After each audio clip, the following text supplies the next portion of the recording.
नमस्कार साथियों, कैसे हैं आप लोग। आशा करती हूँ स्वस्थ होंगे, मस्त होंगे। मैं आप सभी का स्वागत करती हूँ आपके अपने चैनल हिंदी भाषा देश की आशा पर। आज हम पढ़ने वाले हैं कृदंत और तद्धित। कृदंत किसे कहते हैं, तद्धित किसे कहते हैं। तो स्टार्ट करते हैं। हिंदी व्याकरण में ये बहुत महत्वपूर्ण चीज़ है जो जल्दी समझ में नहीं आती है। मैं कम समय में और आसान भाषा में सिखाने की कोशिश करूंगी जिससे जल्दी समझ में आ जाए। स्टार्ट करते हैं। कृदंत और तद्धित प्रत्यय के दो प्रकार होते हैं। इसके पहले वीडियो में हमने उपसर्ग और प्रत्यय सीखा था, बट उसमें ये नहीं सीखा था। तो एक काम करते हैं, पहले उपसर्ग और प्रत्यय भी बता देती हूँ जिससे अच्छे से समझ में आ जाएगा। ये देखो, उपसर्ग और प्रत्यय फटाफट फास्ट करेंगे। देखो, उपसर्ग क्या है, प्रत्यय क्या है। पहले उपसर्ग देख लेते हैं। किसी सार्थक शब्द के आगे निरर्थक शब्द को जोड़ने से जो नया शब्द बनता है उसे उपसर्ग युक्त शब्द कहते हैं। किसी सार्थक शब्द के पीछे जो निरर्थक शब्द को जोड़ के बनाया जाता है उसे उपसर्ग प्रत्यय कहते हैं। तो यहाँ पर पहले उदाहरण दिया गया है। देखो, पहले कुछ वाक्य दिए गए हैं, इसके बाद उनमें कौन से शब्द में उपसर्ग है वो बताते हुए आगे बढ़ेंगे। पहला वाक्य है, राजा ने अन्याय किया। दूसरे में है, अशोक की विजय हुई। तीसरा है, चंद्रमा पृथ्वी पर उपग्रह है। चंद्रमा पृथ्वी का उपग्रह है। चौथा है, चौधरी की लापरवाही थी। चौधरी जी लापरवाह थे। इन चारों वाक्यों में देखो अंडरलाइन किया गया है, अन्याय, विजय, उपग्रह और लापरवाह।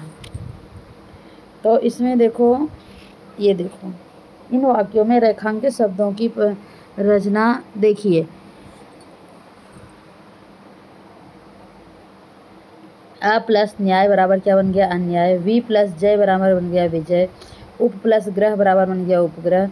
ला प्लस परवाह बन गया लापरवाह। यहाँ न्याय, जय, ग्रह और परवाह मूल शब्द हैं। इन शब्दों के पहले क्रमशः अ, वी, उप और ला शब्दांश लगाए गए हैं। इनसे मूल शब्द का अर्थ बदल गया है। इसके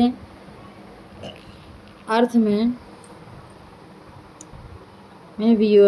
विशेषता आ गई है। इसे क्या कहते हैं, उपसर्ग कहते हैं। मूल शब्द के पहले लगने वाले शब्दांश को उपसर्ग कहते हैं।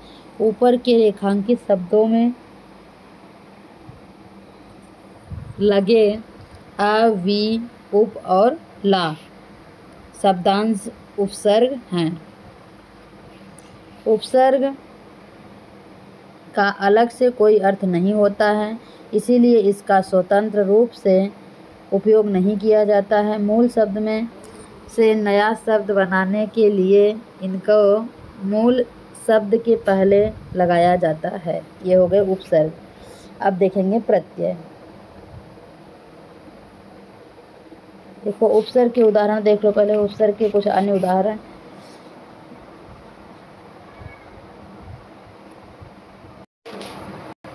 ये देखो,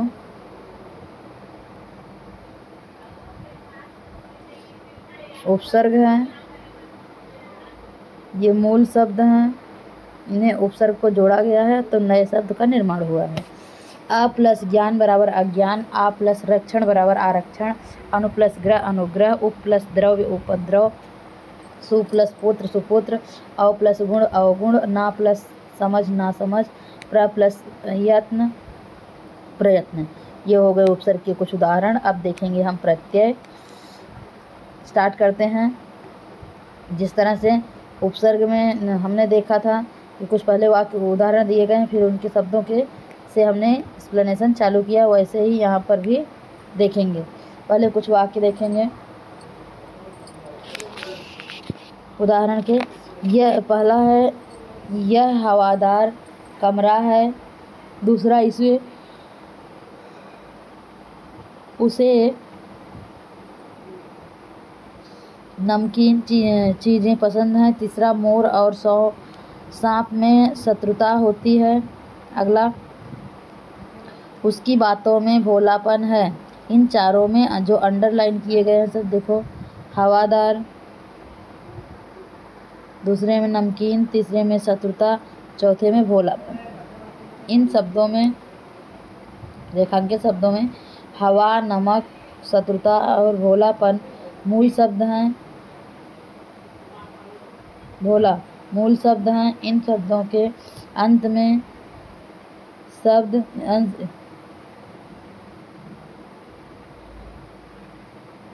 धार, ईद, ता और पन शब्दांश जोड़े गए हैं। शब्द के अंत में लगने वाले इन शब्दांशों को प्रत्यय कहते हैं। प्रत्यय लगने से मूल शब्द का अर्थ और भाव बदल जाता है। ये हो गए उपसर्ग और प्रत्यय। आगे देखो, इनके उदाहरण देख लो। प्रायः भाववाचक संज्ञा या विशेषण बनाने के लिए मूल शब्द में प्रत्यय लगाया जाता है। जैसे भाववाचक संज्ञा चतुर, आई लगा दिया गया, बन गया चतुराई, भाववाचक संज्ञा हो गया। बच्चा, पन लगा दिया गया, बचपन, भाववाचक संज्ञा। बूढ़ापा लगा दिया गया, बन गया बुढ़ापा। ये जो पीछे लगाए जा रहे हैं भाववाचक संज्ञा बनाने के लिए क्या है? प्रत्यय हैं। आगे विशेषण बनाने के लिए भी इनका उपयोग किया जाता है। जैसे रेशम, रेशमी, विशेषता बताई जा रही है। भारत, भारतीय। दया, दयालु। इसी तरह से क्रियाओं में से भाववाचक संज्ञा और विशेषण बनाने के लिए भी इनका उपयोग किया जाता है। जैसे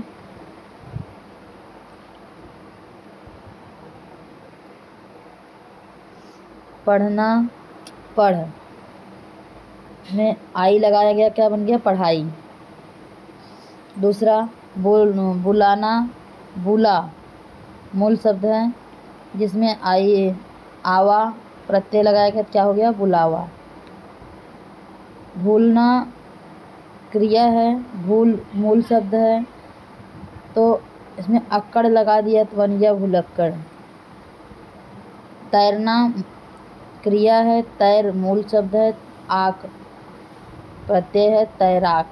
झगड़ना क्रिया है, झगड़ मूल शब्द है, आलू प्रत्यय है, झगड़ालू बन गया। उड़ना क्रिया है, उड़ मूल शब्द है, और आन प्रत्यय है, तो क्या बन गया? उड़ान।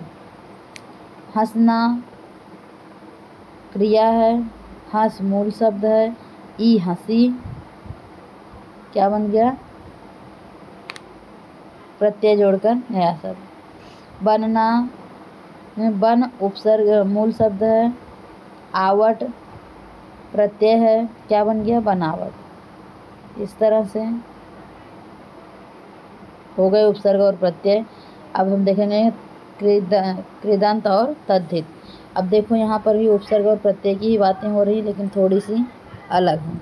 कृदंत और तद्धित प्रत्यय के दो प्रकार होते हैं। किसके? प्रत्यय के। प्रत्यय किसे कहते हैं? जो पीछे लगता है। प्रकार होते हैं प्रत्यय जो शब्दांश शब्दों के अंत में जुड़कर उनके अर्थ में विशेष परिवर्तन या रूपांतरण कर देते हैं, वे प्रत्यय कहलाते हैं। जैसे रंग प्लस हीन, रंगहीन। बुद्धि प्लस मान, बुद्धिमान। अगला कृदंत प्रत्यय, जो प्रत्यय क्रिया के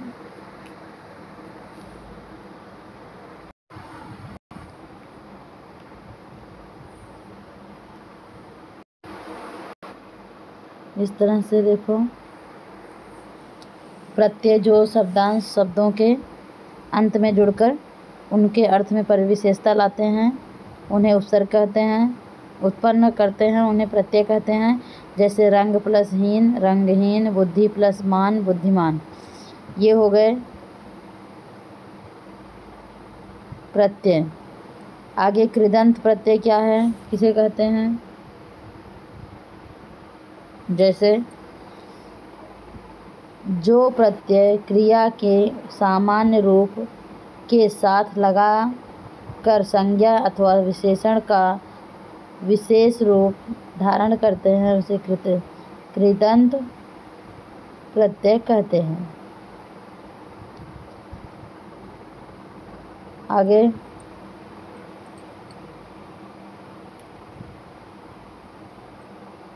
जैसे देखो कृदंत प्रत्यय कहते हैं, जैसे आक तैराक, ऐरा लुटेरा। आगे ई हंसी फांसी, इया बढ़िया पटिया।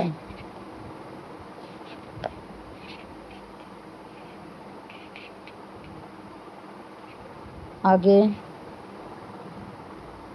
ये देखो पांचवा, आई प्लस बी काऊ निकला।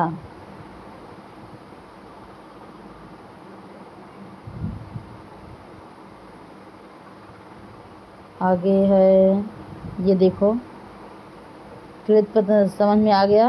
और तद्धित क्या है ये देखते हैं। ये देखो तद्धित,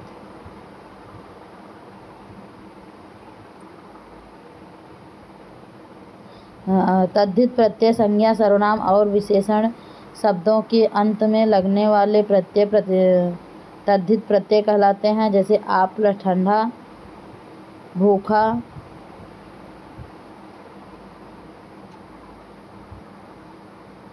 मधुर,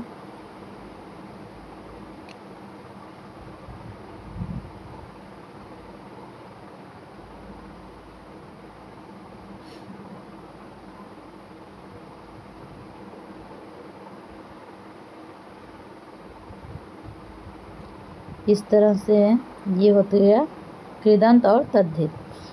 तद्धित प्रत्यय संज्ञा सर्वनाम और विशेषण में लगते हैं, जबकि कृदंत प्रत्यय जो है वो क्रियाओं में लगता है। ओके, इसी तरह से कृति स्वाध्याय देख लीजिए।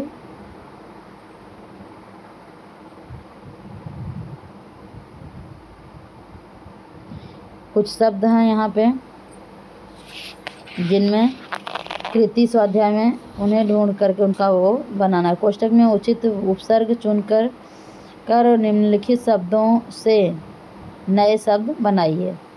यहाँ प्लस के बाद वाले शब्द दिए गए हैं, उपसर्ग को अपने से लगाना है जिससे उपसर्ग लिख सको।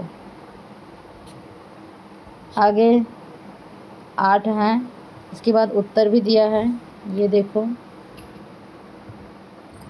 उप प्लस वन, अभी प्लस मान, ला प्लस पता, ये सब हैं। इसके बाद कोष्ठक में से उचित प्रत्यय चुनकर निम्नलिखित शब्दों के लिए